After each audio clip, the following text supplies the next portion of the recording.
Good evening, ladies and gentlemen, boys and girls, and welcome to the latest episode of the Hard Compound Live. For those of you who don't know, my name's Rich and I run and operate the Hard Compound. We are a one-stop shop for all things motorsport, and we can be found on Facebook, YouTube, Instagram, and Twitter. Predominantly Facebook, Instagram, and Twitter. And we're here to share a love of motorsport. That's the only reason we're here. Yeah, we put out 3 written articles a day on Facebook, Twitter, and Instagram. Morning, lunchtime, and evening here in the UK. And these take the form of race reviews, race previews, throwbacks, birthdays, livery unveils, breaking news on this days, and all that kind of a thing. And anything we can shake a stick at, really. We cover everything from F1 to touring cars to NASCAR to bikes and rallying, and the Legends series, which is particularly pertinent to tonight's chat. In case you hadn't noticed, we also do live video interviews just like this one. And just like this one, these are streamed on our Facebook, YouTube, and Twitter. They are automatically saved in the video section on Facebook and in the live section on our YouTube channel. So search for the Hard Compound on any of the aforementioned platforms and come and join in the fun. As I said, we've had some fantastic guests on. I won't name them all. We've had the honour and the privilege of speaking with Mr. Mario Andretti, with Jackie Ickx, John Watson, with Mr. Hans Stuck, with Chip Ganassi, Brian Redmond, Malcolm Wilson, lots of the British touring car paddock, past and present guys like Steve Soper, John Cleland, Frank Sittner, Rob Gravitt, Carl Jones, Graham Good, Ivan Muller, Gabriele Tarquini, Rickard Rydell, guys like Tom Coronel has been on, Ari Lyon, like Danny Sullivan, Alan Jr., Stefan Johansson, Derek Warwick, David Brabham, etc., etc., etc. Yeah, do go and check those out, but don't do it just yet because we've got a great guest joining us from the Legends series. You may have seen on the British Touring Car Championship support paddock. Fantastic racing, and our guest goes racing for all the right reasons, which will become clear very soon. So please join me in extending a very warm welcome to Mr. James Newbery. Good evening. Good evening, Rich. God, that was a bit long-winded, wasn't it? I'm very, very pleased that you seem to be wearing team colours. Of course. Mainly on your face. Yes, it's quite ironic that I look like a tomato today. As people may have seen, I've been down at Goodwood today, and at no point did it say it was going to be hot and sunny. I thought I'll take a jumper and a waterproof. I won't bother with a hat or sun cream, and I end up looking like a lobster. So it's superb support. Thank you. I think I've gone the extra mile to match your shirt and hat, haven't I? You've done very well. The brand new hat too. The release today hat. The brand new hat. That is splendid. My camera's not. Yes, I do have a hat. I am going to put it on to offset my red face and my large red forehead. But no, James, thank you very much for coming on. Obviously, we've spoken a few times in the last few weeks in Speedfest. But yeah, thank you very much for coming on. I appreciate it. Thank you very much. No, thank you for having me. Yeah, fantastic. Can I say I also have the Mater Mo, very kindly provided to me by James, which is very, very good. So we are fully mated up this evening. As you should be too. As everyone should be. As everyone should be. Where possible. Yeah, wonderful. I just want to say hello to the folks in the comment section. I actually can't see how many of you are tuning in. My counter's not working, but anyway, never mind. There are a few people out there. Evening to Den. Good evening, Den. We like Den. Den is a superb promoter of the Legends series. Den Devon, he's tuning in, and we've all got a lot to thank Den for, haven't we? Within Legends. So Den, good evening. Diffan Evans, Mark Perks, evening, guys. If you have any questions or comments, do put them in, or just chat amongst yourselves. Type them in, and we'll see them in real time, and we'll work them in if you have any questions. So yes, firstly, James, how is everything going? Obviously, we've had a bit of a we're a bit busy at the moment. Yes, you had a deal at Donington, didn't you? There's So after Donington, which there's quite a lot of work to do to make the car straight again. So we had a corporate day with one of our sponsors and friends at 2XL last Saturday. So we couldn't do anything on the car. We had to leave the car exactly as it was. And I don't know if anybody saw, we ended up with the car with everybody who helped, every martineers that checked the car out of Parc Fermé, everyone signed the roof of the car. So we turned up to a corporate day with a very, very battered motor, and had some fun, did some donuts for the people at the corporate day, showed off a bit, had some motorbikes jump over the car. Yeah, that's the sort of thing we do when we're not on track, when we're not there. We're also trying to do things as well with helping and supporting the people who support us. Yes, which is the way it should be. And we're going to touch on the people that you support and the people that that do indeed support the team, because you've got some lovely people on board, and we are going to. And we're going to mention those. I just want to say hello to my mate Dan in the comments. Dan Appleby. Dan was one of the guys who was with me at Speedfest, and he also got in the car. And he said he has summed it up and said it's mental how compact it is inside. It really is. Yeah, I'm not a big bloke, and I struggled. It's incredible. They're 5/8 scale, so where your mind plays a trick with. So the first time I watched Legends, I don't know, probably 12 years ago, I was at Brands and watched them go around and just thought, oh, they're normal sized cars.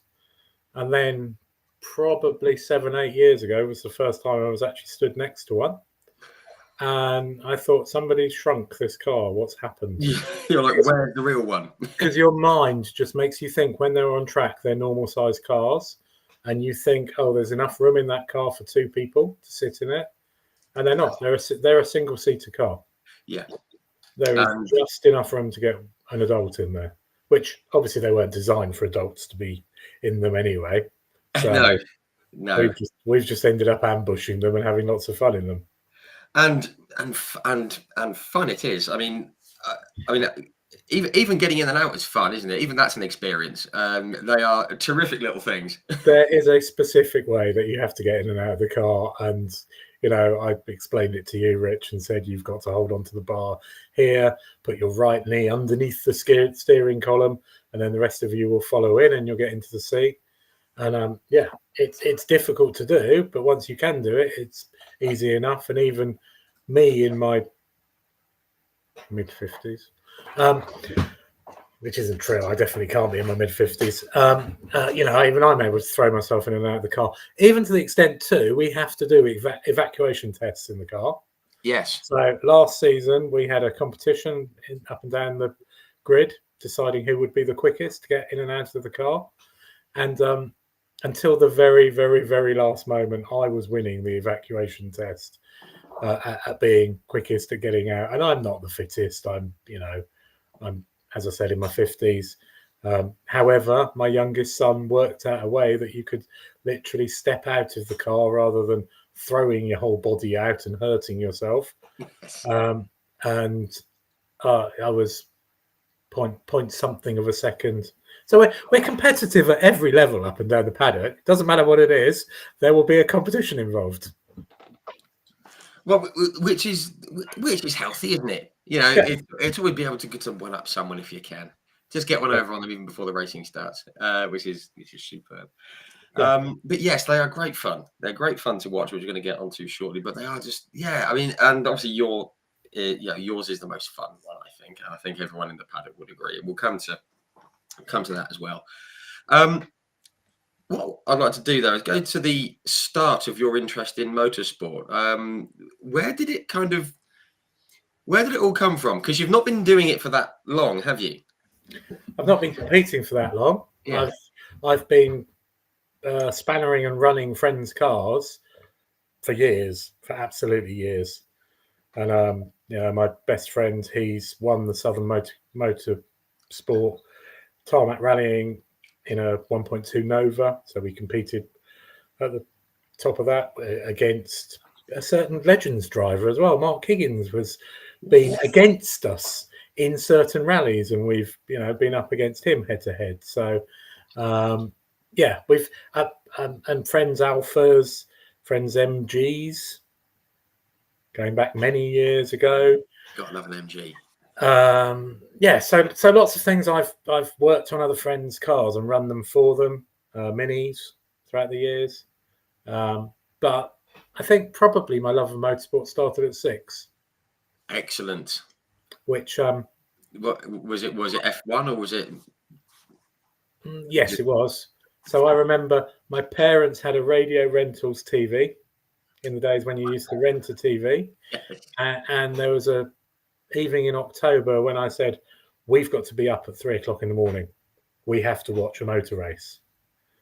And both my parents looked at me and said, "What are you going on about? Why would we want to get up at 3 o'clock in the morning to watch a motor race?" And I said, I think it's going to be probably one of the most important motor races ever." And it was James Hunt in the Japanese Grand Prix. Ah, Fuji. Yeah. Fuji 76 in the That wet. night when it rained. And it rained. I guess 3 in the morning. I guess it would have been, would have been Yeah. about right, wouldn't it? And I think I was 6 years old at the time. Wow. What a way to start. I mean, that obviously with Lauda pulling in the pits and going a day after what happened with the Nürburgring. And people forget, though, Mario Andretti won that race, didn't he? Yeah.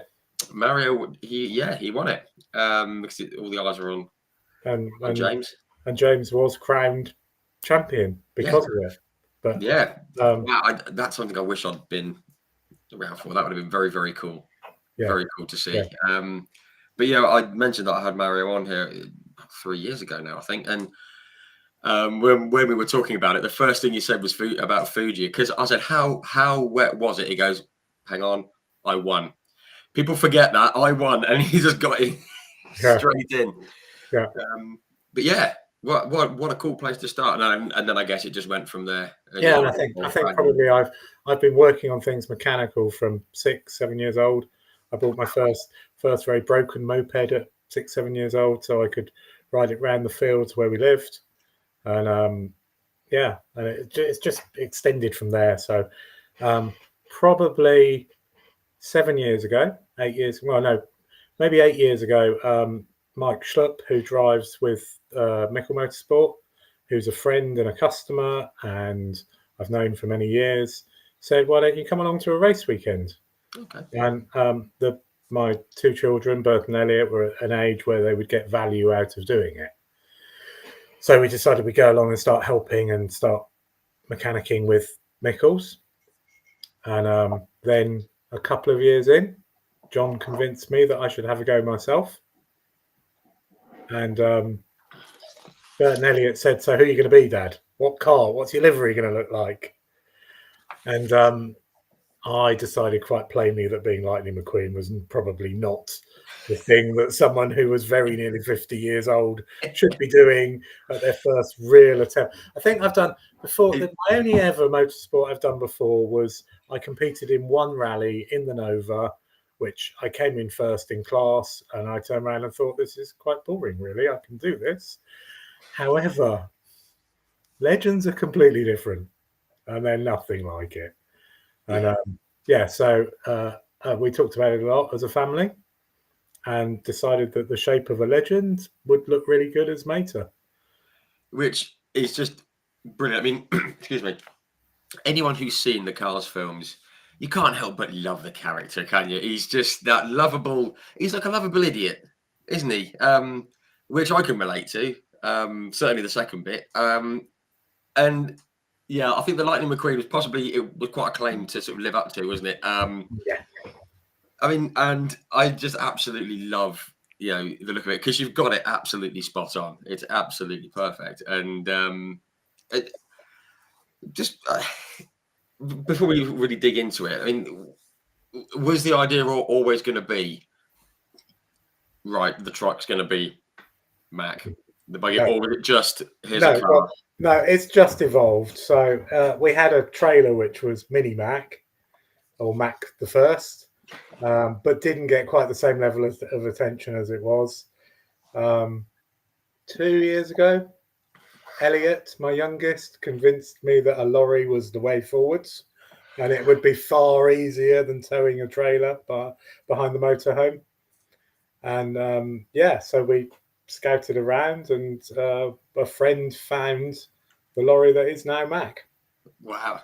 I mean, and it's fantastic. I mean, we're going to sort of skip ahead here. There's a conversation going on in the comments. Hang on a second. We've got it's getting confusing because it keeps pinging up and down on the side. Yeah. What have we got here? Hang on, I want to have a quick look here. Mark Perks. He says, here we go. He says, will you first be racing at Knock Hill in August? If so, my 4-year-old would my 4-year-old be able to have a quick sit in the car? It's a long drive, and it's Diff Van Evans. I think he's got this absolutely right. He said it's actually Mark who wants to have a sit in, isn't it? I want my 4-year-old to have a seat. Do you? Do you know? Yes, of course, is the answer to that. We absolutely love having people in the garage. Yes. Whilst I fully understand that touring cars, no one's allowed to step foot in. As soon as you get there, just say, would it be possible to have a go? We always go armed with lots of stickers, lots of things for the little ones. I think quite a lot of the grown-ups probably take them and have them and put them on their cars, Rich. I may or may not have one in the vicinity of where my car keys are at present. Possibly. Couldn't possibly confirm or deny. So no, we've always got lots of things, and we absolutely love the fans coming in and joining in and having pictures in the car, with the car, next to the car, in Guido, yes, in front of Mac. You know, that's all part of it. It's part of what we're trying to give back to everybody. Yeah, absolutely, and it is wonderful. We're going to come on to Guido in a minute. I can see Den has already made reference to it because he scared me witless, which is wonderful. But yes, anyone who is in the Legends paddock, do go and say hi to James and the crew because they're all very lovely and they will be most welcoming and they'll let you sit in the car, which is superb. But yes, we're going to come to I want to come to the team and the livery and all that kind of stuff very shortly. But very quickly, when you first got in the car in your first race, what did you think of it all? Because having sat in it, I mean, we all love watching. I can relate that perfectly, Rich. Yeah. It was a rainy weekend at Anglesey. Rain and Anglesey. Sorry, not Anglesey. The one at the bottom of Wales, which begins with a P, which Pembury. Pembury, thank you. Pembury. There were, I think, 14 Legends cars there, which is just unheard of. Normally, it's a grid of 32 cars. So because Pembury is so far away, and because of some attrition during the season, there have been some cars which weren't there, and it was the penultimate round of the season. So I practiced on the Friday in pouring rain, and it was dreadful. And then we went out and did familiarisation, qualifying, whatever you want to call it with Legends, because we obviously do the ball drop, so it is just familiarisation. And then as we went out for the first race, it had dried, and there became a dry line around the track. And it was like driving Skeletrix, and it was brilliant. There were 2 or 3 cars that had an accident on the first corner, which they cleared up really quickly. And I was doing okay. I mean, I was with a chap called Stuart McAndrew, who mainly races in the Scottish Legends now. But it was both our first race weekend. As we both went, and I was maybe 20 yards in front of Stuart as we were coming around the last corner at Pembury, or the penultimate corner, and Will Gibson came past me. And I went, oh, look, there's my friend Will. I'll try and keep up with him.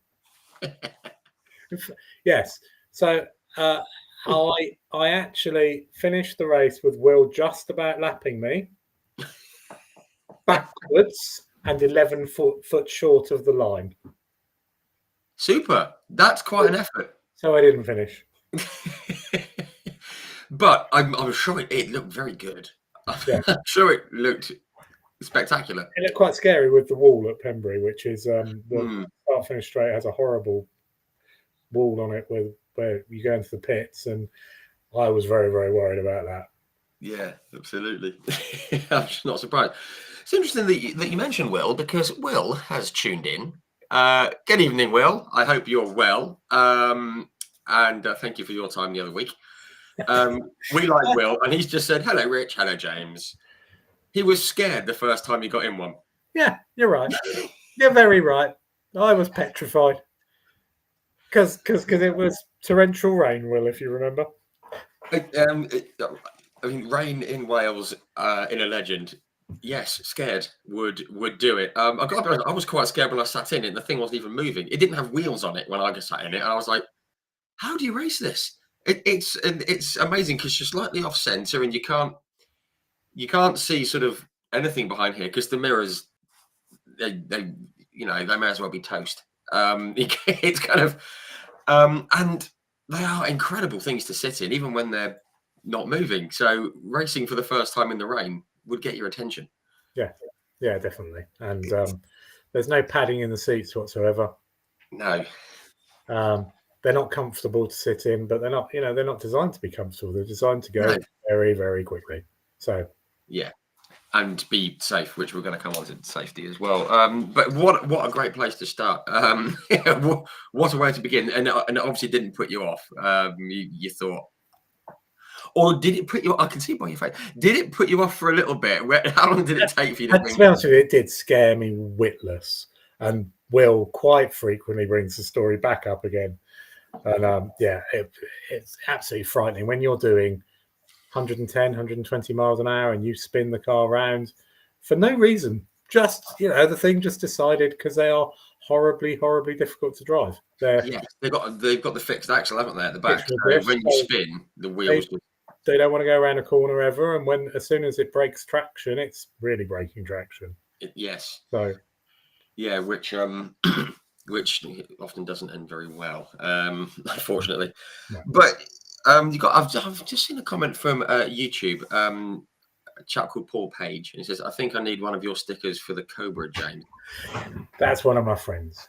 Yes, I was going to say that's either one of your friends or the commentary legend from North America's tuning. I'm not sure whether he's referring to the beer, actually. Yeah. It could be. He's got a little beer emoji. Yeah, has he got a pint of Cobra that he wants to put a sticker on, maybe? Yeah, maybe. Maybe he needs to elaborate. We'll see. Is it a Cobra car or a pint of Cobra beer? Either way, it works, which is very good.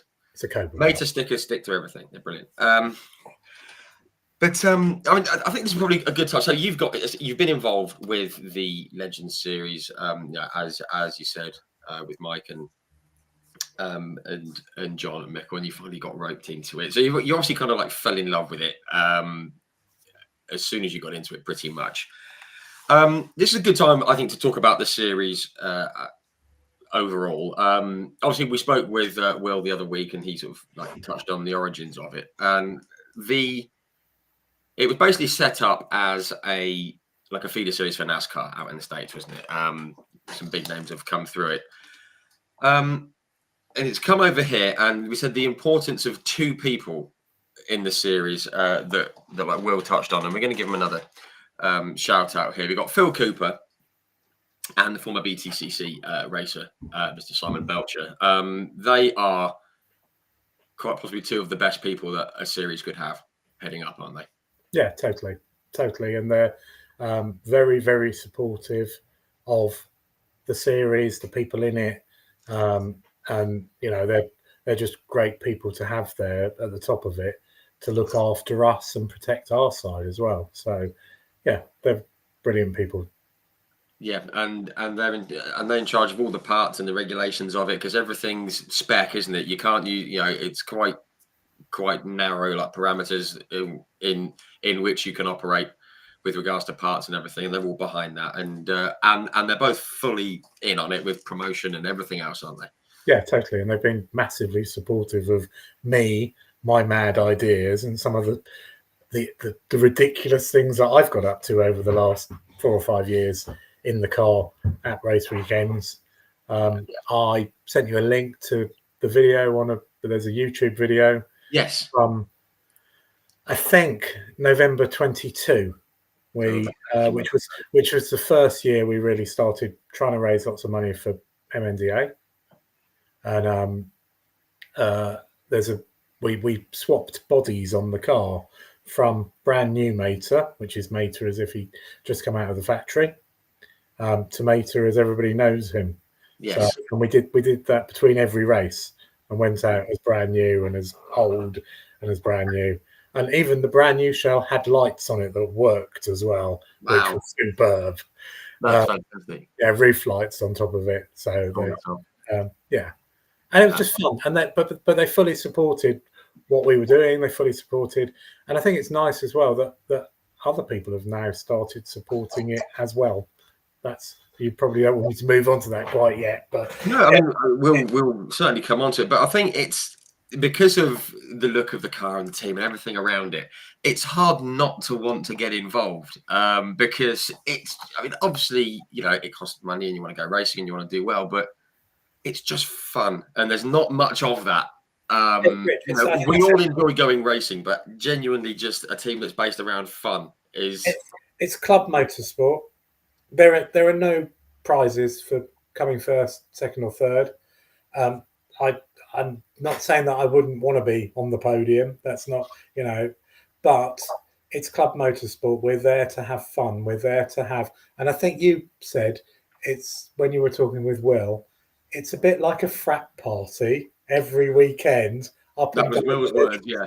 The Legends paddock. It's not, but we are a family, and everybody up and down gets on with one another, supports one another, looks after one another, and everybody's embraced me. I feel incredibly privileged that my absolutely mad lunatic sense of humour has eventually fitted in, and everybody does look after me, and everybody does let me join in.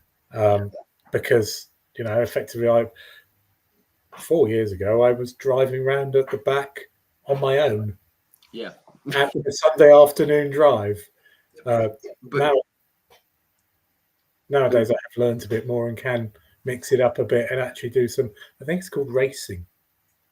Yes, with other cars, overtaking and things, and it's all very exciting. No, there's other cars involved. This is lovely. It's great. But about the paddock, I mean, it's very evident that everyone is just in it together, and it's like you are all there. Generally, most of you are there just to have some fun and go racing, which is just how demonstrated at Donington. I think you posted a picture of it of everyone around my car helping.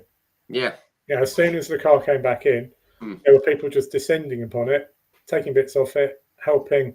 And effectively, I ended up taking a management role for the whole afternoon, guiding and pointing people and saying, "Yes, can you take that bit off, or can you put that bit back on?" But that's how it is. That's how the whole paddock helps one another superbly. Yeah, and that was the same with Will when he had a big issue at Speedfest and stayed up all night, and everyone just pitched in and helped, which is fantastic. We'll come on to Donington shortly, but you mentioned about swapping the shells, from new to old mates and stuff. There was a comment right at the very start from Diffan Evans. He said, "How hard is it to get a shell for the car?" At the moment, quite difficult. So there is, they need to be manufactured. There is a waiting list.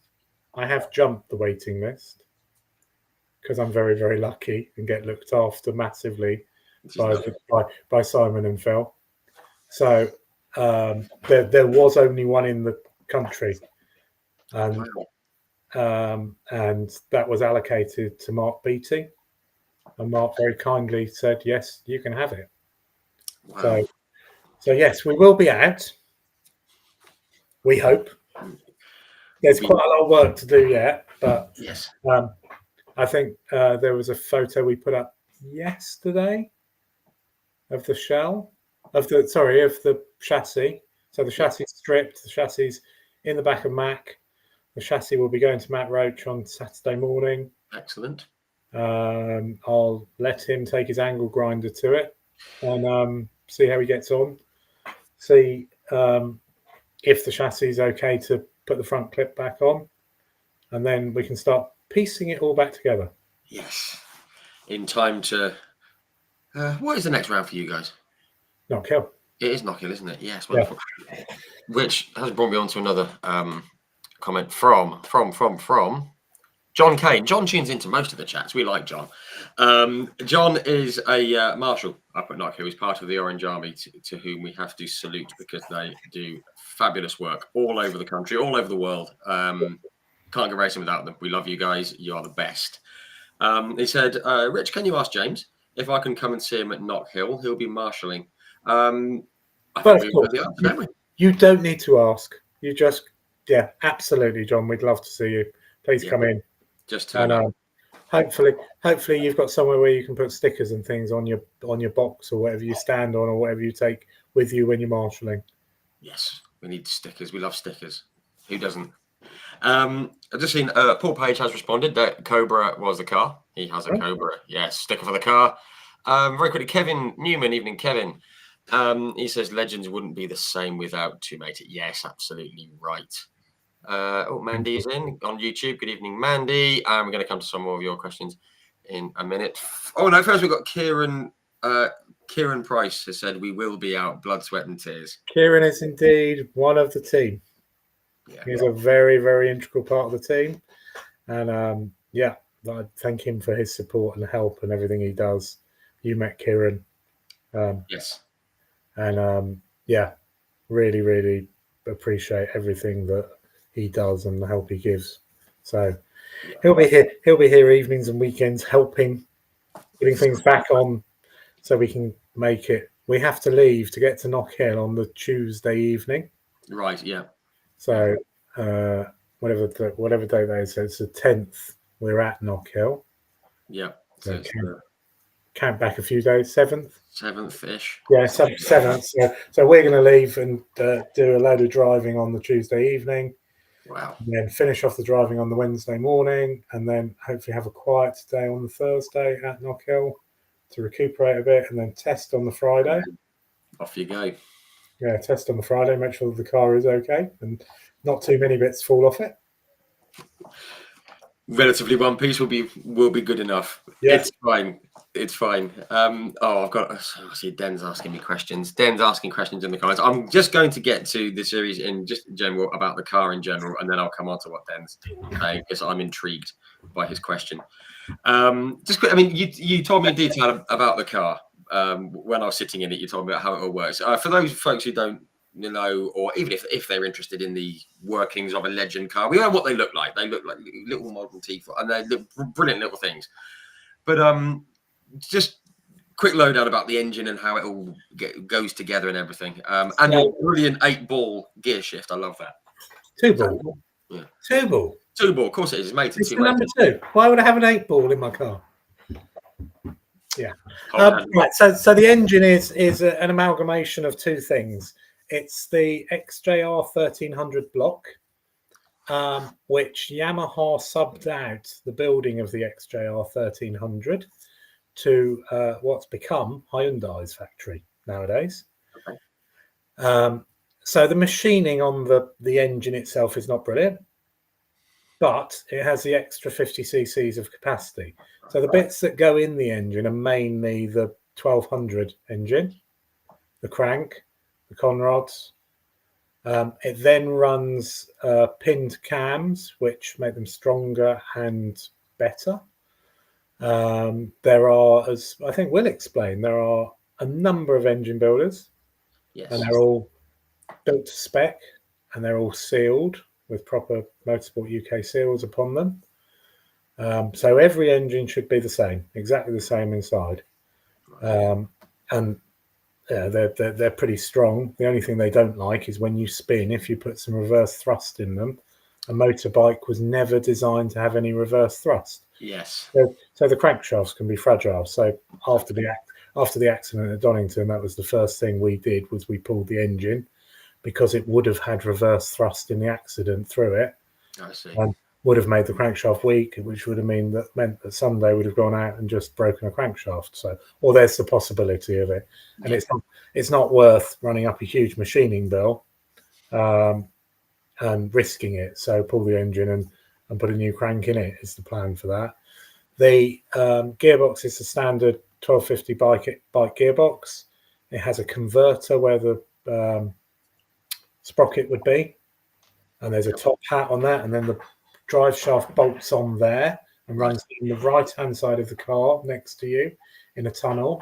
And then the rear axle is a Toyota Corolla rear axle, which has been sawn down, and the right-hand side of it is much, much shorter than the left-hand side of it.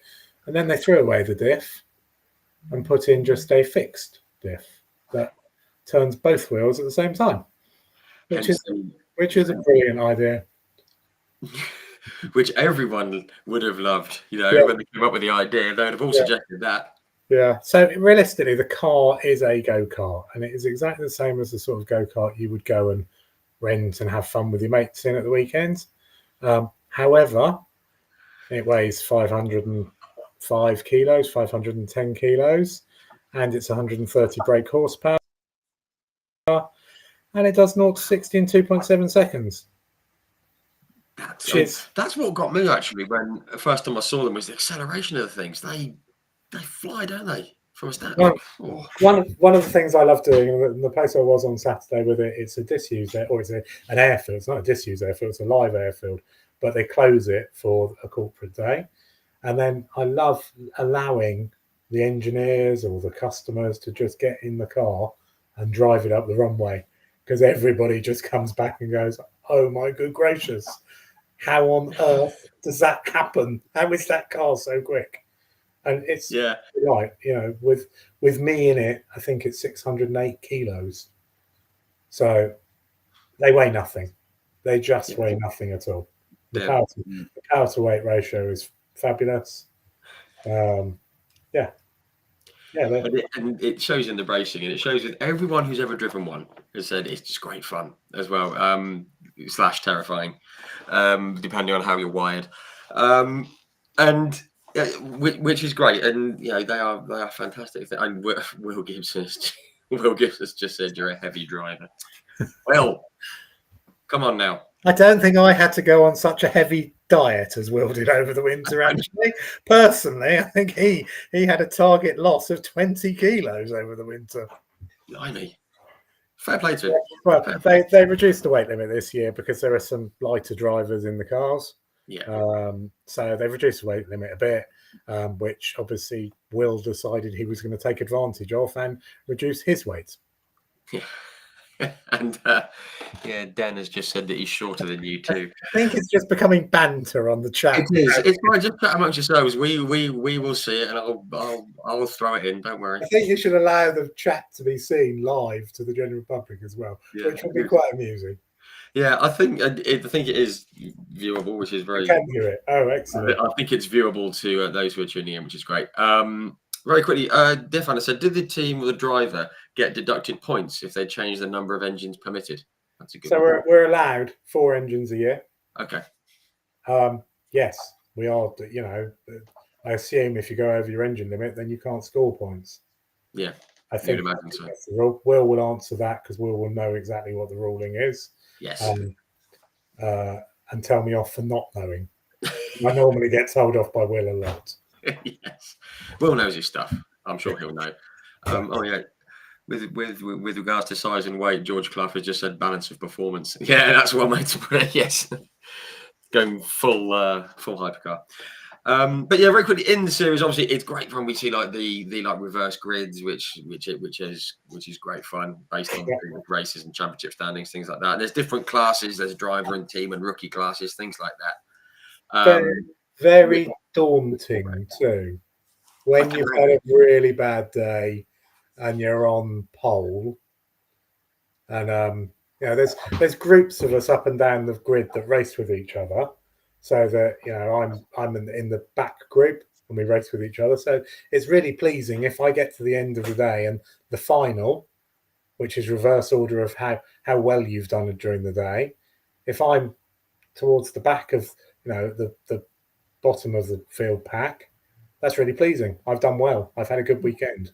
So I think hopefully people saw when at Speedfest. Yeah, that was excellent. We were on the South Back watching, and we'd just spoken to you, we'd just spoken to Will, and you were just right there. I was like, perfect. Dude, I think you almost swore.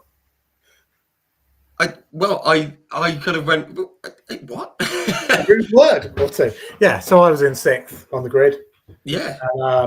Steve Whiteleg came behind me, and I'd already said to Steve beforehand, if you can give me a push, that'd be great. And he gave me a push through the top of paddock, and I think 5 miles an hour quicker than I've ever been through paddock. And as you saw on the coverage, I got to the bottom of paddock and very, very wobbly, and managed to hang on to it. And by Druids, I think I'd made up 3 or 4 car lengths into Druids. But unfortunately, then there was a big accident in Druids, which caused it to be red flagged. Yes. And then so I restarted for the first time from a rolling start at the front, but also was actually quite poorly that weekend as well. Right. And look, as I looked up at the gantry, going underneath the gantry, they'd reset the safety car laps. Right. So it said 0 of 11 laps. So we had an 11-lap race to do. And bearing in mind, I'd been in the car then by about 55 minutes. Yeah. And had a very, very bad chest infection, had fluid on my right lung, and was finding it difficult to breathe at the best of times. Wow. I just looked up at the gantry and went, I don't think I can fight to keep this for long. Yeah. And sadly, it was just very daunting being at the front and not feeling great. Yeah, I mean, obviously not feeling well and having breathing issues, that's definitely going to, that's going to put you on the back foot. I mean, it doesn't matter who you are, that's going to, that's going to do that. But it was great seeing you running up at the top. It was fantastic. We thought, oh, we must be lucky charms. We've come over and seen you both, and the two commentators said that I'd probably play it back quite a lot, and yes, I have it on my phone, and I do have to show most people the commentary from ITV as often as I can and as frequently as I can. And I think it's absolutely right. Absolutely. Hopefully, there are a few more beers involved with it yet. That's what I hope. Oh, excellent. Will has responded. He said pit lane start and points deduction after 4 engines used. There you go. Yeah. So there you go, Diffan. There's your answer. Just very quickly, being on the BTCC support bill has obviously it's grown the popularity of the series immensely. I mean, I think I was the same as you. I first saw the series at Speedfest in, I want to say something like 2012, 11, 12, something like that. And immediately I thought, I want to have a go because they've just got that kind of thing to it. And it's been a well-run series and it's got more and more popular. But being on TV, ITV, it kind of feels like it's exploded a bit because whenever the legends are on the support bill, BTCC fans are rejoicing because it's like, yes, fantastic. Yeah. And it has done a lot for the series, hasn't it? Yeah, I think so. I think it's changed the way that we're looked at and changed a lot of the fan base. With certainly the social media and everything. I think Legends has increased from about 600-700 followers at the start of it, the beginning of last year, and I think it's about 4,500, 5,000 people follow the Legends Championship now. So certainly their figures have gone sky high, and I think all of us with our own little social media offerings have increased dramatically as well. Yeah. Which is great, and it just shows the power of TV. I mean, we've spoken to British Touring Car Championship drivers, or drivers in other series that are on TV, and they said when they're switching from one series to another, the fact that it's on TV is a massive, it's a massive sell for the BTCC drivers. They said, look, we can get your brand on telly in front of millions of people every weekend. The Legends series can like grow and be more visible, and it just shows the power of it, doesn't it? Yeah, it's great, and I think it's great for those people who are supporting us and sponsoring us. They get themselves in front of a huge audience, particularly if the people in the cars can do something pretty dramatic. I don't think it necessarily needs to be something stupid. I just think something dramatic and presentable and fun for the audience.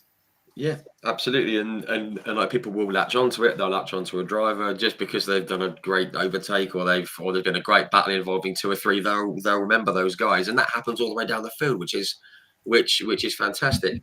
Yeah, I think at Speedfest in the final on, or no, the second race on Saturday, there was less than 2 seconds between the first person across the line and the 12th or something like that. And it's Wow.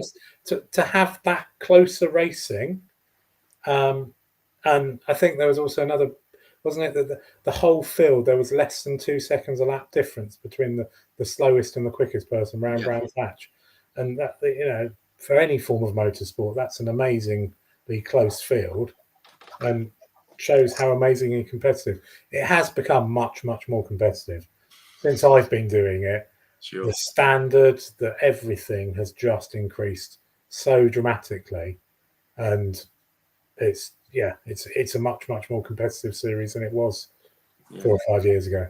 Which is great, and it just shows how it's growing. There's a lot of comments about the series on BTCC, which we'll come to very soon. We'll touch on that very shortly. No, we'll come to it now. Basically, do you wish that the Legends would be on a couple more rounds on the Toka package? I think a lot of the fans would, but it'll cost, doesn't it? It'll cost. It costs more. Comparably, if you're testing for the weekend and then doing a normal race weekend, it's not that massively more. Personally, I would. Personally, I'd love to be on a few more of the touring car rounds.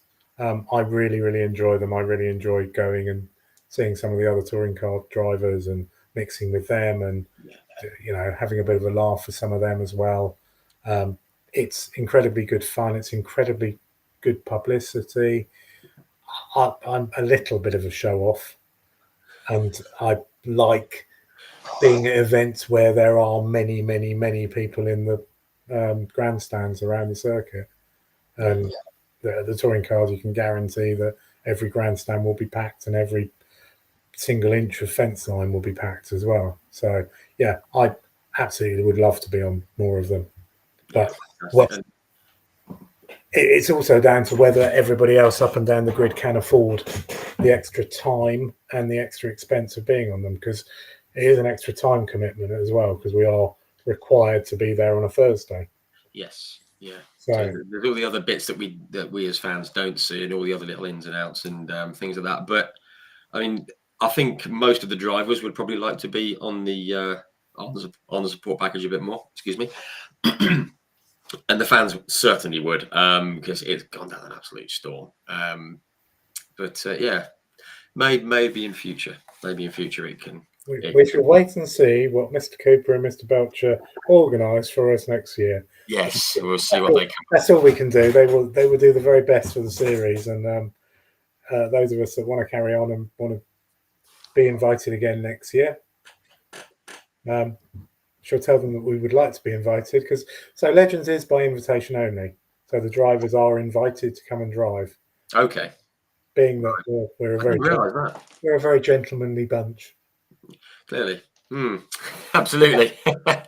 Which is lovely. That is lovely. One thing I do want to touch on this, Kit. This is what, before we get into something that is very, that is very serious.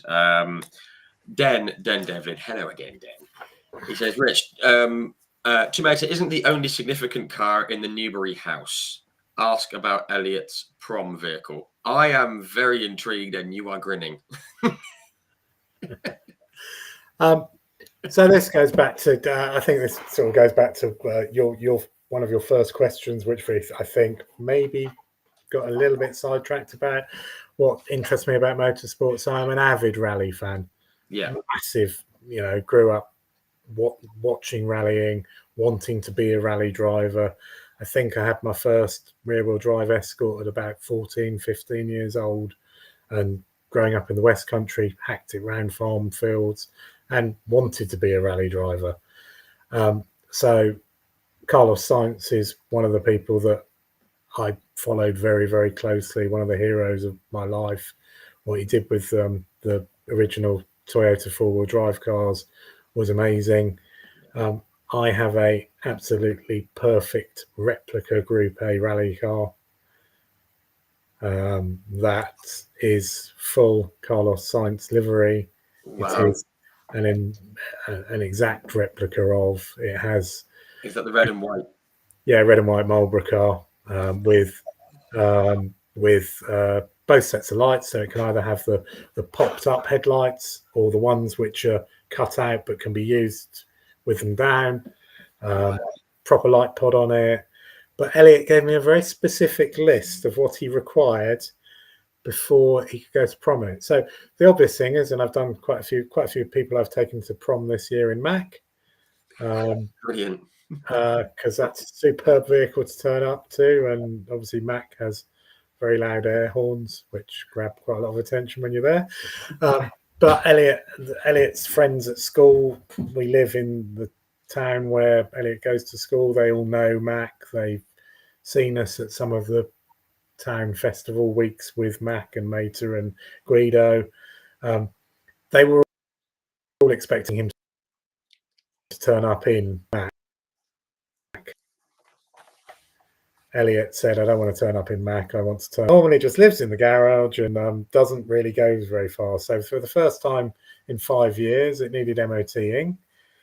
But he wanted the light pod on it. He wanted red mud flaps on it. He wanted it in proper, proper gravel stage spec, on the correct suspension at the correct height and everything, and gave me a whole list of what it must have before he could go to prom in it.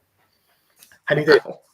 And it was superb. I think it was a very unique thing to go to prom in. That's absolutely brilliant. We didn't have prom when I was at school, but if they did, invented. It wasn't a thing, was it? But if they did, that would have been very high on my list of what to turn up in. That's very cool. I love that. Yeah, so Dan gets upset with me for not using it and not taking the car out a lot. The problem is it's one of 8 still left on the road of that age, Celica GT4s. If I did prang it, there'd be no panels available for it. But at the same time, we have actually been enjoying it. And Kieran on Saturday took it to the corporate day we went to. He drove it all the way there and drove it all the way back. And then quite a lot of the customers and quite a lot of the staff at the corporate day stole the keys off us and went for a drive. They may or may not have taken it for a spin. Yeah. Yes, I said, yeah. Den's just said that it's got yours and his names as driver and co-driver. That's cool. Is that the window? The top of the window? Yeah, no, on the front wing. On the front wing. That's excellent. We love that. That's cool. I like that a lot. One more fun thing just before we go on to the serious bit. Guido. If you've seen cars, Guido is the pit stop, and he's got he's the forklift truck with the tires in it, and everyone loves him. And again, I'll have to bring Den in here because he said, I'll drive you down to see Will in the paddock. He didn't tell me it would be very nearly sideways and on 2 wheels. Guido, the golf cart, essentially, has got a heck of a turn of speed on him. Yeah, there's a story about that. So when we first built him, he was a golf cart, which we converted into a single-seater golf cart, which we converted into 2 seats. So the steering wheel's in the middle, so you can argue with the person who's driving, which is quite fun. Or you can just go, no, you drive, I'm bored now. But he was very, very, very slow. Right. And we got the mick taken out of us quite a lot in the golf cart races. Because believe it or not, we race golf carts as well too in the front pit lane, because that's important as well. Never at the touring cars though, because that's not allowed, and we'd be only doing 10 miles an hour in our golf carts. Anyway, so last year when we first had Guido, we were the butt of everyone's jokes about how slow we were on track and in the golf cart, as you can imagine. So over the winter, we gave him a very big upgrade. You're like, right. Yeah. We're not having this anymore, so he got upgraded. A friend of mine is a very, very good electronics control engineer. and he managed to put in a whole new heart in in Greedo, and he's now quite quick. He is quite quick. Yeah,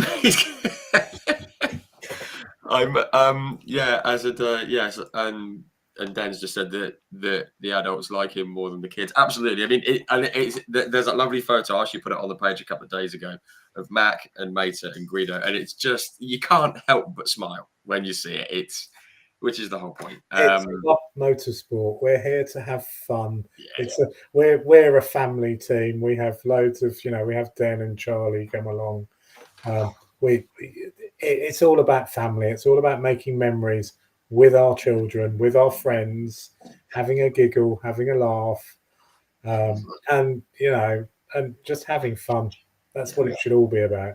Exactly, and that's kind of reflected in the tone of this chat. I mean, I've had a lot of very big names on here, and I'm all very sort of trying to keep it serious and stuff. But on here, this is just fun, and I like it. And this is a much more relaxed chat than usual. And I'm here for it. Am I going to get told off afterwards? It says Georgia said motorsport with character. What F1 lacks. Yes, there we go. We'll go with that. Thanks, but yeah, so it's all sort of fun. But there is, we can talk about this as much as or as little as you like. There is a serious reason why you go racing, why you wear red and things like that. It's the loss of your father in 2020. So I think I just about built Mater when Dad was still alive, with Mickles. We built Mater whilst Dad was still alive, but then we went into COVID. Yes, and I and the family elected that we didn't want to go racing during COVID.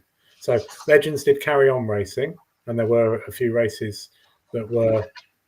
So there is an amusing story actually about going into lockdown. So going into lockdown was just before my 50th birthday.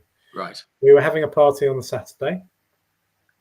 We went into lockdown on the Thursday. Perfect. The following, I think actually then 4 weeks later, we were supposed to be racing at Brands during lockdown, and we had permission to race, and everything was okay, and we'd been given the green light. Yeah.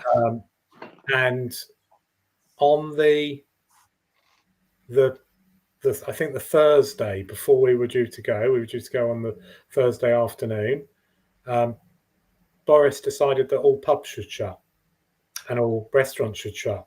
I remember, yeah. You weren't allowed to go out to eat anymore. And a mate of mine, the Oak Barn runs the Oak Barn restaurant, who sponsor us and very kindly provide lots of catering and lots of things for us, had to close the restaurant down. So we went and put 2 barrels of beer in the back of the trailer in readiness for the weekend that would be racing. So I would have turned up to Brands with a barrel of bitter and a barrel of lager, which I think would have kept everybody very, very happy for the weekend. Yes, I'm sure. Sadly, about 3:30, 4 o'clock on the Thursday, we then got told that we weren't allowed to go racing. And it all kind of came to a screeching halt, didn't it? Yeah, I think you were ready to go, weren't you? There was some racing that went on during it, but by that stage, Dad was quite poorly. Dad had MNDA. Dad was a fabulous bloke. He was a public school headmaster. He was a housemaster. He was an avid hockey player. He trialled for Bristol City as goalkeeper. Oh. Hence, he was quite a big Bristol City supporter. Hence the red we wear. Yes, which I thought was a lovely touch. I thought that was lovely. So he, by that stage, by the time we were in COVID, the MND had progressed. MND is a really odd illness that you don't, until you've seen someone with it, you don't realise that actually it's muscles that stop working. And every part of your body that you can think of relies on a muscle to operate. So your lungs are muscles, etc., etc. And you can break it down to every process that goes on in your body is a muscle and needs muscle control to work. So he ended up on a with MND, you can't be given oxygen because it's really bad for the muscles because they've stopped working. So you end up with a ventilator that's just blowing air into your lungs. Wow. But he ended up in a care home. We weren't allowed to go and visit him because it was COVID. We ended up negotiating with them one member of family every 6 weeks, provided the member of family had been testing clear for the previous 6 weeks, they could go, but we weren't allowed in the room with him. He was in a room with a door to the outside, and we could stand outside the door and try to talk to him with a ventilator on, blowing air in. And he'd be awake and alert for maybe 5 minutes, and then say I indicate that he couldn't cope with any more of it. Wow. Yeah, it was to see a man who was incredibly active, amazingly good at what he did, and a real character and really lovely to be just completely mobile was just bizarre. So we try and support MNDA. We run with it on the car. This year we're doing it slightly differently. This year we've got the Just Giving page open all year, which is the first time we've done it. And Den has very kindly organised Future Glass to provide some gifts, which we're going to give away at random at the end of the year. Yep. I have made a donation to it, and if anyone else wants to, do go and check out. Thank you very much. No, you're welcome.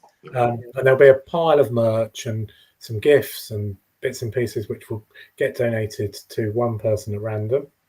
But so the first year we just sort of raised money and had no direction or anything about it.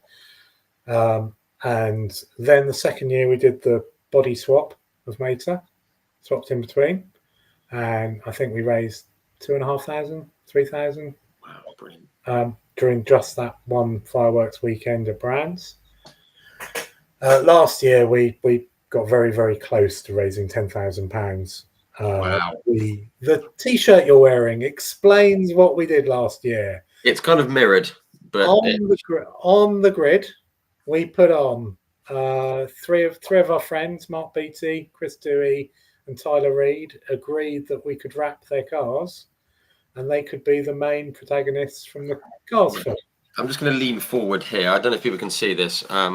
Oh goodness, no one wants to see this, do they? As you can see from whichever side we're going on, where are we? We've got where are we? That's Chick Hicks, isn't it? Yeah. Who was Mark Beattie? Mark, wasn't it? Yeah. Mater, which was your good self. The King. Chris Dewey, sorry. Tyler. Lightning McReed, as he is Lightning now. McReed. And we've got the logos on the back as well, which I'm sure. And yes. So we came up with character names for all of them, and Mark Beattie was. Do that. There we go. Yeah. Mark Beattie, of course, became the pantomime villain for the entire weekend, which he does very, very, very well. And we raised somewhere approaching £10,000 for MNDA during the course of the weekend. We had lots and lots of fun. We put on a great spectacle for the fans. There was quite a lot of racing between the four of us throughout the weekend, which was brilliant as well. The coverage is on the Legends YouTube channel, so you can go back and look at it. Similarly, at Speedfest, there was an awful lot of racing went on between Lightning McReed and Mater, because we had we were very privileged to have Lawrence Davey in the car. Yes. Who's a friend, who's become a friend. Oh, no. So the story of Lawrence Davey is he used to race as number 2. And 5 years ago, I went, wonder who used to race as number 2 in a Legend. So looked him up, found out who he was, stalked him on Facebook. As you do. And said, hello, I'm James Newbery. I'm Team Mater. You used to race as number 2. Be great to meet you. Do you want to come to Brands this weekend? Sent him some tickets. Came along. Then it turned out that actually he lives 10 miles away from me. His workshop that he runs LDR from is 3 miles up the road. Wow. And he's just become a friend, and it's just bizarre. We have children of similar ages. We obviously have some things in common. Racing and stuff. Yeah, that sort of stuff. And yeah, he's just become a very good friend. And his father runs the Savan of Nathan. Yes, Uh, Nathan Anthony, yeah. And he's there every race weekend running Nathan's car for him. And he helps quite frequently with our car, as we all help one another. And at the Tocker meet at Brands, I had my car on the scale pad, and I was, saying, "Oh yeah, it looks all right. I suppose it should go fast. I don't know why it doesn't. It's quite annoying. I think it's probably set up okay. It should go fast." And he said, "Well, why don't you get Lawrence? Lawrence was a former champion. Why don't you get him to take it out for a test day and see if it's any good?" So Lawrence then wandered over 10 minutes later because he was opposite dynoing the mini challenge cars. Okay.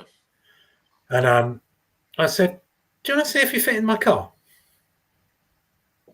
So he got in. He said, "What are you up to?" And just wanted to check whether you would still fit in, because obviously you're a bit rounder than I am nowadays. Yeah, he fitted. I said, "Do you fancy driving it at speed?" And he went, "What? Why would I want to? I don't understand, James." I said, "Well, it's a team car. We're a team car this year. You can have a go.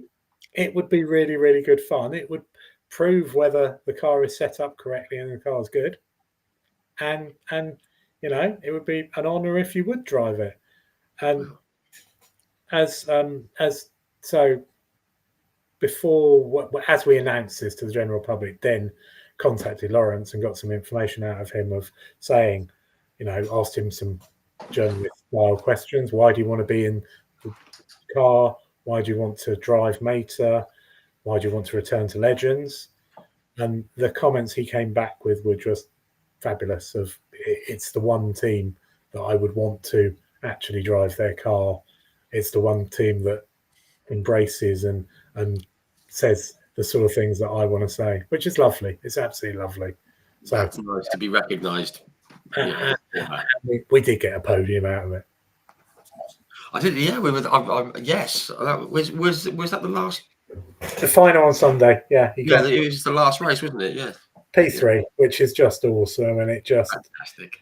It proves what it was supposed to prove, that the car does exactly what it's supposed to, and that I'm not mad when it comes to putting a setup on a car. And it was lovely to see. It was lovely to see that Lawrence still can drive a Legend so well, so unbelievably well. Yeah. And it was just great. It was just nice to see the car up at the front and doing so well, and in his hands, and obviously for the reasons that he wanted to drive for you as well was even better. Which is great, and again, it all kind of loops back. Den saying that you got a gold cup that weekend. If you know, you know. The cup, the trophy you were presented with, the colossally heavy trophy that you. Yeah, which when I saw it on film, I thought it was a proper trophy. It was and it was the way that it was given to you. It was kind of presented on the video. It looked like it was huge, and then it just got shrunk into your hands. It was a lovely little video. Yeah. But again, that all dials back to going racing the right way and going for the right reasons. You go to have fun, but you're doing it for the worthiest of causes. With the MND charities. So, folks, if you do want to go and get involved in, if you want to help, if you want to donate or anything like that, go on to I guess the Facebook page. There's a link on there, isn't there? I think. And if you want to help out, then you can help out. Because there's lots of people. I mean, there's people like Rob Burrow, who we've seen recently. Really, really awful. When there's a footballer, forgive me, I've forgotten his name. Stephen Darby, isn't it? I think it is. Pleasant Bradford, and there's a lot of people suffering with it, and it's and it's a horrible thing, and we'd like it to be reduced at least, wouldn't we? Yeah. Definitely. There's one in 300 people in the UK have it. Wow. And yeah, it would be fabulous if they could make some progress of working out what the cause is. One of my very good friends from school has recently passed from it, and it's bizarre. It's very bizarre. It's the most weird illness that until you've seen someone with it, you don't even start to think. And we've all seen Stephen Hawkins over the years and seen how he was cared for. Yeah. But the genuine cost of Stephen Hawking's care, because we were there and we, as a family, we went, why are we not receiving the same level of care? Because the cost of his care was millions, and astronomical. And just it's just odd. I can only say it's very, very odd. And anything anyone can do to support it and point it and help out with trying to find is just fabulous. Yeah, absolutely. And I think if there's any two reasons for motorsport fans to support your team, fun and done the right way, and for a brilliant cause. I don't need any more reasons. Pleasingly too, Rich, people like MSV have now adopted MNDA as their chosen charity, so all of the MSV circuits are supporting it as well. Touring cars supported it last year. Yeah, which is lovely, and I think awareness of it. I mean, I'm not one for raising awareness because you're all aware of it, but you know what I mean. I mean, more people are becoming, they kind of know about it and the details of it. And I've just seen a comment from like Diffan Evans. He said, you got like Coronation Street highlighting it. My wife watches Coronation Street. There's a character on there who's got it. And the Jeff Army, the touring car sort of fans, they're all highlighting. And it's wonderful to see so many people getting on board with it because it's so debilitating and bizarre. And if we can get to the bottom of it, that'd be wonderful. That is the best way to describe it, bizarre. And it is just the most bizarre. People say, and I think I said this to you, people say that the person with it, their brain carries on being okay, which I don't actually think is entirely true. The brain is a muscle as well. Yes. And I saw it with Dad. The twinkle went. And that's the only way I can describe it. There was no, even when he was very unwell and could barely move, he could still make a joke, and I don't think that was there the last time I saw him. Yeah, so, as he was able to, he could still make the joke. But totally. Yeah. So if we can stop that happening or at least reduce it, then we're all here for it. So anything you can do to help folks, it will be greatly received, not just from James and the team, but from the wider population as well. So it's a serious reason, but we're making fun. Yeah, we're making it fun, which is nice, which I'm sure is what your dad would have wanted as well. He'd have wanted you to go and have some fun with it and raise some money. Totally, I hope so. Which is fantastic. Great stuff. There's a lot of love in the comments for that as well, which is great. So great, thank you folks for listening to that section. We're talking about fun. We've got to come back to it. The sheer volume of people that come around the truck and the car, it's brilliant. Even if you couldn't see the colossal great red Mack truck, you can see there's always a crowd around it. So folks, if you see the crowd, go and get involved. It just goes back to it's a brilliant theme. It's a brilliant theme for it. I'm surprised that someone hasn't done it before. Obviously, there's copyrights and things that we have to be wary of, but it's fantastic. Even grown-ups love cars, don't they? Yeah, and we're even now we still rewatch the films over and over, and there's still so much humor-based, adult humor hidden in the films as well, and it's just good, wholesome fun, to be honest. We've been very careful. I was saying to you before, we've been very careful with the brand guidelines. We're as careful as we can to adhere to them. We have to make sure that we're not doing anything to deface the brand.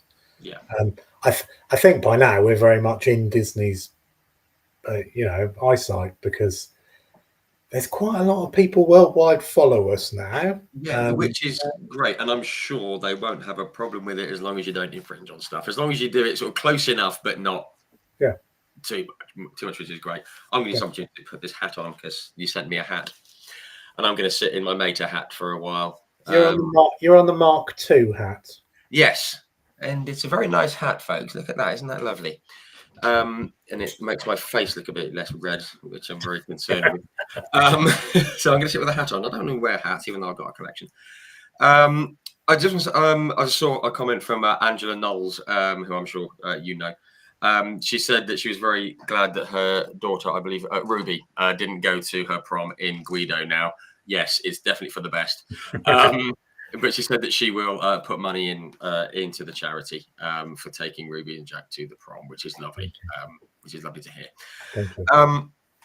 One thing, I mean, while we're on the subject of raising funds and whatnot, it brings us back to what happened at Donington quite recently. I think Den touched on it in the comments. It's an expensive one, isn't it? I mean, because Den actually said to me it cost about £1,000 for each session that it went on, the accident. Something like that was what he said, and it might be a bit more. I mean, it's just, I mean, and this is going to lead on to the safety of the cars in a moment, but it was a big one, wasn't it? And I remember, you know, because we had this chat arranged, and then I saw that it had happened, and my heart sank. I was like, oh no.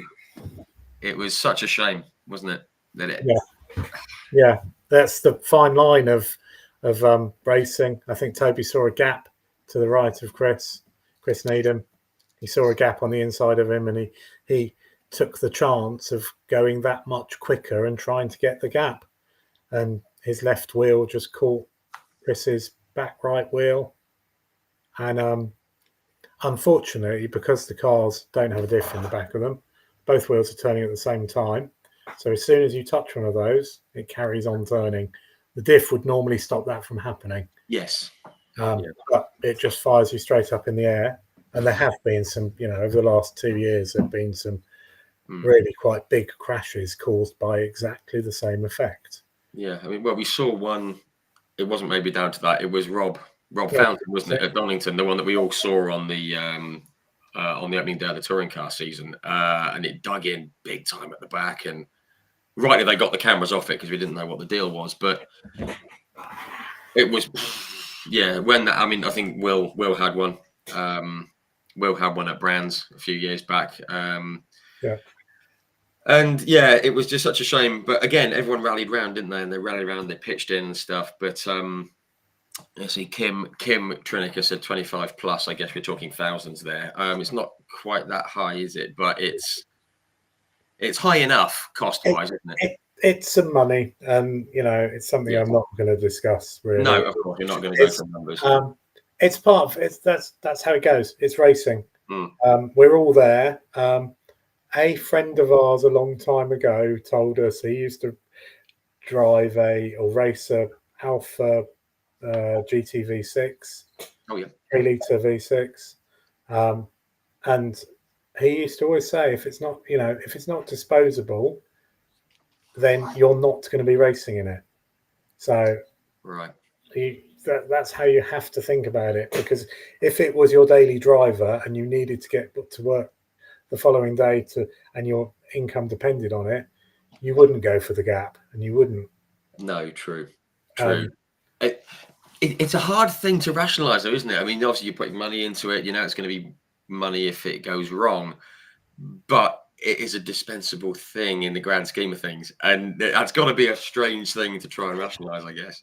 Yeah, but that's, you know, you go into this realizing that those are the risks, and yeah, I'm fortunate that I have a lot of bits already, and hopefully we can keep the rebuild costs to the minimal that we can. So yeah, absolutely. Hope, because that's the thing. I mean, motorsport costs money, however you do it, and hopefully, the cost can, certainly stay below that 25,000 that was mentioned. That would be. I really hope it doesn't get anywhere near that. No, hopefully we've got some surprises in store. for when he's back out. Yeah. Oh wow, interesting, intriguing. We will keep eyes on that for sure. Just quickly, I mean, there's a lot of talk. I mean, and we touched on it with copyright infringements and whatnot. There's a lot of people asking about hats and things like that. There's only so far you can go with it before it starts to infringe. But I think basically some people are just asking about merchandise. I mean, you mentioned that you have like stickers that you can that you can give out. I am going to plug the mug again. It's a lovely mug, even though it is in reverse on the camera. And yeah, there's some lovely stuff available. I think folk are just wondering if there's going to be any made available. Well, Dan and I keep talking about running up a web shop so people can get some of the bits. So yeah, hopefully we'll try and organise it, and we'll get on the website a bit where people could manage to purchase themselves a hat or a mug or something along those lines. That would be great, because, you know, as I said, it's such a popular look around the paddock, and it's close enough to the Disney thing without being the Disney thing, and it's great. I just think, yeah, if that was on the website, folks, go and buy stuff. That'd be great. Let's support many things at once, not just the team. Yeah, totally. And we've done, you know, the t-shirts last year. They were a donation to MNDA, and you could get yourself a t-shirt, the one you're wearing. So, you know, we've done lots of things like that. So yeah, we'll concentrate. Thank you, Richard. We shall concentrate on trying to get the shop online on the website. That wasn't at my say-so. It was just a suggestion. But no, lovely. That'd be great. God, I've got a light just there, and it's a bit hot on my hat. But anyway, I'm going to wear it because I love it. It's a great hat. I'm my daughter, my eldest daughter. I showed her the hat. She was like, "Can I have it?" I went, "After Thursday." I don't know if anyone saw. Is that your daughter? Is that your daughter that drew a very good picture? Well, what she did, she basically put the sticker. She put the sticker on a bit of paper with the smaller like sticker on it, and then sort of coloured around it in the colours that she could see on the thing. And it's fantastic, cracking bit of artwork. Yeah, certainly better than what I could have done. Yeah, super. But yeah, it's great, and that's what we love. Everyone loves it, adults, kids, and it's a fantastic sort of brand to have. Okay, just going to kind of wind down a bit. Obviously, the main hope is just to get back out for Knock Hill and just keep spreading the fun and spreading the message, isn't it, for the year, I guess? Yeah, we will do everything we can to be there. Absolutely. Fantastic. So hopefully, if you're going to Knock Hill, keep everything crossed that Meta will be there. And if Meta is there, do go and have a chat. Go and get a sticker, sit in the car, take your photos, and let's just keep it all rolling. Yeah. So okay, right. Let's just have a little wind down. We've talked about Meta and the reason behind it and everything else like that. Do you follow any other motorsport kind of closely? I mean, obviously you said you're into rallying and F1 before, and I'm dreadful at F1, so I will watch the start. As you appreciate, there's always something to do on the car, so I tend to watch the start, then go to the workshop and do something. And then my eldest Bert, who will sit there and avidly watch the entirety of every lap, will come down 5 laps before the end and tell me it's before the end, and then I'll come down and watch the end. There's plenty of people that do that, and they just sleep in the middle when you're working, so don't feel bad for that. It's becoming more interesting again. It is, isn't it? Lando and McLaren, they're all getting close, and Mercedes found something at Silverstone. It's all very good, isn't it? Yeah, it's but I have to say it's been not that exciting for a while. Yes, even when Lewis was winning a lot, it was a bit. I mean, it was nice because our British chap was winning, but it's a bit. I wonder if one of the people you met at Goodwood today's imminent departure is the reason why the Red Bulls are less. Maybe. I'm going to say the name. I was very fortunate to bump into Adrian Newey today. I didn't say that. No, I am going to say it because we're getting at it, and I put it on the socials. Basically, for those people asking if he's going to come on for a chat, he said not while he's still working. I had literally 4 seconds with Adrian. People were pointing at him, going, "That's Adrian Newey," and I went, "I'm not going to point. I'm going to go and get a photo."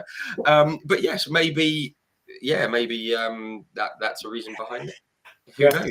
And his next move could easily define the next world champion, couldn't it? Because he's that good. And I think we're all hoping that it might be something in this kind of colour. I don't know. Will it be? Yes, it is getting more exciting, which is good. Yeah, because it needs it. Anything else you follow, or is it too busy working on the car? Yeah, to be honest with you, there's not really a lot enough time. Yeah, the touring cars I obviously follow a fair bit, having become friends with some of them, and well, annoyed them, I think would be the way I put it. And yeah, that's quite fun, and we tend to sit down and watch that and try and watch the races. Yeah, I mean, it's just a fun series to watch as well, isn't it? It's always plenty of action. Diffaz just said that I should have worn the hat at Goodwood and I wouldn't have looked like a lobster. No, you're absolutely right. It just said it was going to rain today, so I didn't bother with the hat. Never mind. That's why I'm. Yeah. It never rains in Sussex. No, it never rains at outdoor festivals, does it? So one county in the UK that it never rains in. No, clearly. Okay, I mean, obviously you drive Legends. Legend cars are great. Is there anything that, if you could, would you like to have a go in? Would you have a go in a NASCAR, or get one of the touring cars, or one of the things I've always wanted to do is drive the rally stage at Goodwood. Oh yeah. On the Saturday morning when it starts, when it's not carved up and horrible. Yes. But, yeah, that's one thing that I've wanted to do for many, many, many years. Or drive Sweet Lamb, or drive Kilda, or drive one of the proper RSC rally stages, which would just be fabulous if it could happen. I'm very jealous of Mark Higgins that was in a Legend for a while, and his son raced with us all last year and the year before, but he's currently racing a TR7 for Dave Appleby, and he's getting to do some of the amazing stages around, and he's done some amazing stuff in Wales and in the TR7. And yeah, I'd love to be able to take the Celica and properly drive it through a forest as it should be driven, but that's huge amounts of money and big risk, and yet more time away and time doing stuff and time away from the business, which, you know, that's all something that we have to balance very closely. Yeah, of course. Yeah, Kilda Forest is a special place in the heart of many. I think it's a fabulous stage. Many a pleasant night have I spent in Kilda Forest with my mates watching rally cars go through. And I remember one year we were in Kilda and we were on a fire break, and car number 12 had gone into the fire break into the bog. And car number 12 came in, and it was a bloke in a pink Sierra Cosworth, Mark Lovell. I was going to say, it's either Mark Lovell or Gwyndaf Evans. No, Mark Lovell. So Mark got out and said, and we were all crowding around the car, and said the only way to get you back on the stage is to roll the car onto its roof and then back onto its wheels, and then you can drive out. So we'd done this to 11 previous cars. And he turned around and said, "You're not doing that to my car. No way. There's no way you're rolling my car over for no reason. It's pretty." And he had a point. Okay, well, you're not getting back on the stage then. You're in a However, you're in a bog. Right. So he got back in and wheel span for a while and nothing happened. So he got back out and they said, "All right, then you can roll it onto its roof and then back onto its wheels." So we got 3/4 of the way up before I turned around to my best friend Richard at the time, or my best friend Richard, who was with me at the time. And I whispered, "Do you think we should get the co-driver out of the car?"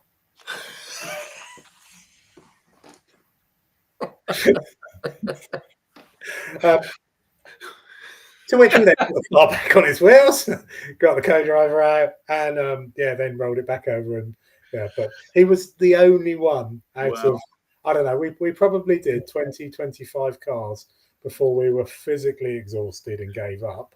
Not surprised. And were filthy, dirty, muddy from head to toe. Yeah. But he was the only one that was in there saying, "No, you can't do this. No, my pink car's too pretty." I mean, it'd be a lovely car, but if you want to, yeah. Very amusing. I'm right thinking Mark Lovell's sadly no longer with us, is he? No, sadly not.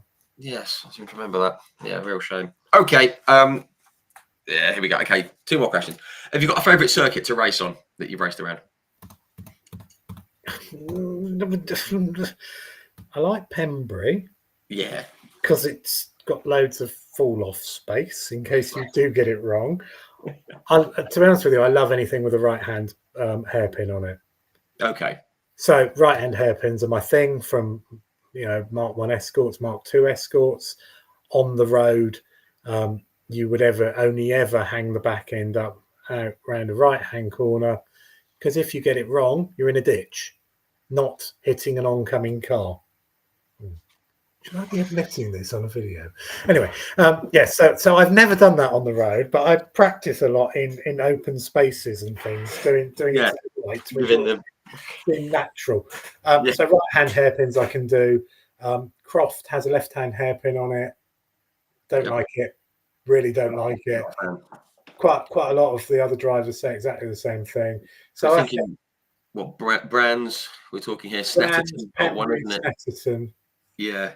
Brands, we do an awful lot, and Brands is all of our go-to circuit because it's our home circuit in the south, but we're there quite a lot every year, and it's Legends' home circuit.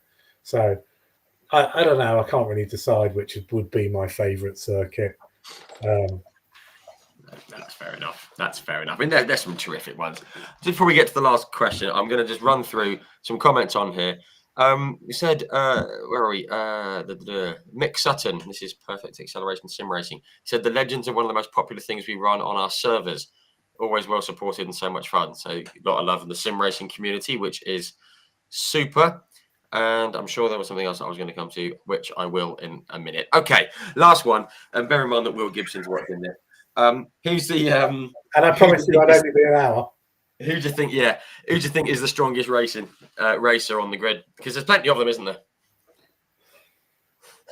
That's a shocking question, isn't it? That's a shocking question. I know. That's easy for me to you don't have to answer it. The current champions will. Yes.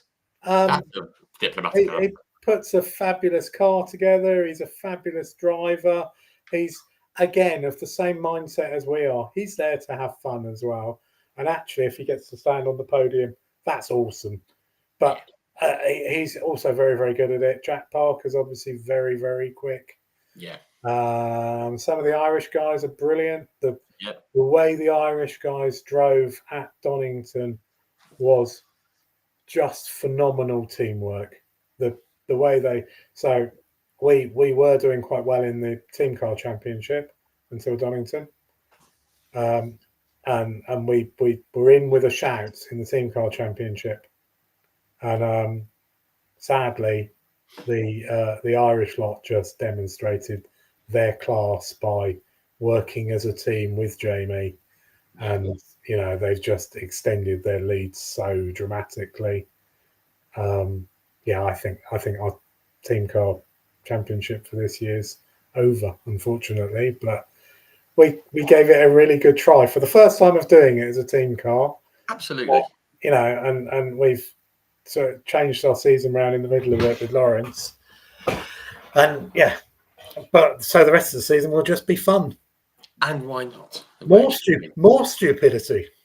That's a shame, isn't it? Yeah, how could that be? Love it. Absolutely love that. I just wanted to finish off with some comments that came in earlier on, just to wind down. Kim Trinick, I hope I'm saying that right. She said, we've seen Tumata a few times this year. What a great group of people you have in your team. It's been amazing to catch up with James again too. So that's lovely. And something that I want to finish on here from Diffan, our friend over in Wales. He said, even though Legends are only on the token support for 3 or 4 rounds, it's categorically one of the best supports there is, with action aplenty, bump drafting down the straights. It's incredible, and right on the edge of your seat stuff. It also makes for great commentating for Richard, John Neal, and Paul O'Neill. That's good. If those two are going nuts, you're putting on a great show, and that I think is reason enough that we all need to get on board with the Legends. Thank you very, very much to everyone. No, Thank you for having me. No, thank you very much for coming on. It's run on again. It always does. It always flies by. We always end up rambling, but hey, why not? Will Gibson said there's still a long way to go. Yes, there is. Come on now. Positivity.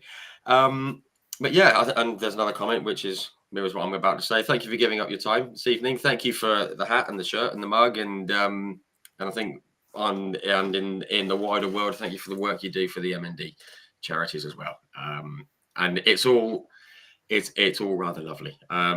So yeah, folks, go and support Mater, Two Mater across the socials, and pop in if you are trackside as well. Spot Thank on. you very much. Cheers for your time. Thanks, Rich. Great stuff. Thanks, everyone. Thank you to you. Thank you to you, James, and we wish you all the best for the rest of the season. And we'll see you all on Tuesday when we've got Abby Eaton joining us, which is going to be good fun. So yeah, good night, everyone. Thank you very much for tuning in and for the support.